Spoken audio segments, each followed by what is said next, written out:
বগা lake যাওয়ার আগে কঠিন অ্যাডভেঞ্চার আমাদের। বাবা রাস্তা তো এখানে স্লিপ মারে। হ্যাঁ হ্যাঁ, সাঙ্গু নদীর আমার তো মনে হচ্ছে যে আমি ওই যে দার্জিলিং থেকে জোরথাং হয়ে আমি এখন পেলিং যাচ্ছি। হ্যাঁ, ওরে একেটা ডাউনহিল, তারপরে আবার অটো, এর তো ব্রেকও নাই ঠিক মতো। হ্যাঁ, অসাধারণ অসাধারণ। ডান পাশে সাঙ্গু নদী আর পাশ দিয়ে রাস্তা। আমার কাছে মনে হচ্ছে আমি তিস্তা নদীর পাড় দিয়ে রাইড করতেছি। রোমা বাজারে যে জিনিসটা করলাম সেটা হচ্ছে এখান থেকে টুথপেস্ট, টুথব্রাশ, হ্যাঁ শ্যাম্পু, এগুলো সব নিয়ে নিলাম। কারণ বগালেকে কিন্তু এই জিনিসগুলো আসলে ওইভাবে পাওয়া যায় না। বগালেকে একটা বা দুইটা দোকান আছে যেখানে আসলে খুব এক্সপেন্সিভ, চড়া দামে বিক্রি হয়। ক্রাইসিস, পাহাড়ি দুর্গম এলাকা।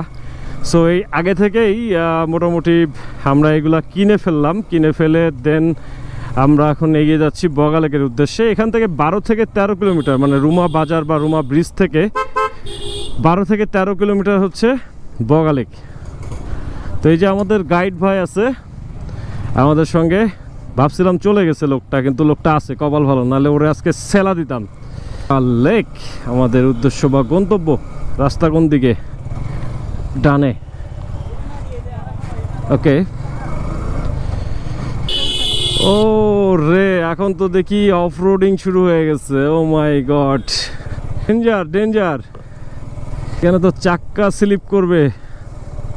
ডাউনহিল, রাস্তার অবস্থা তো খুবই ভয়ানক খারাপ দেখতেছি। এই রাস্তা না ঠিক করছে শুনলাম। হ্যাঁ, সিকিমের ফিল একেবারে। হ্যাঁ হ্যাঁ, সাঙ্গু নদীর আমার তো মনে হচ্ছে যে আমি ওই যে দার্জিলিং থেকে জোরথাং হয়ে আমি এখন পেলিং যাচ্ছি। ওরে একেটা ডাউনহিল, তারপরে আবার অটো, এর তো ব্রেকও নাই ঠিক মতো। 16 সালে কি এই রাস্তা দিয়ে গেছিলাম ভাই? 16 সালে এই রাস্তা দিয়ে গেছিলাম চাঁদের গাড়িতে। ও রে, উপরে যেটা উঠে গেছে এটা কি বাইকের রাস্তা? তা আমরা উপরেরটা দিয়ে যাইতাম। তাই অনেক ঘোরা লাগে। আচ্ছা আচ্ছা। ও আমরা তখন অ্যাডভেঞ্চার করতে করতে যাচ্ছি। ও মাই গড, বগা লেক যাওয়ার আগে কঠিন অ্যাডভেঞ্চার আমাদের। বাবা রাস্তা তো এখানে স্লিপ মারে। ওরে এখানে তো ল্যান্ডস্লাইড হয়ে গেছে রে। এই রাস্তা বর্ষাকালে ডেঞ্জারাস। এবার যাবো কোন দিকে?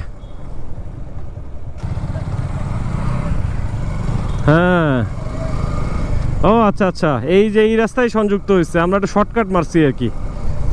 যাক ভালো হয়েছে। এখন তো আবার এই যে প্রধান সড়কে আসলাম। আমিও তো এটাই জানি, কারণ রাস্তা তো একটাই।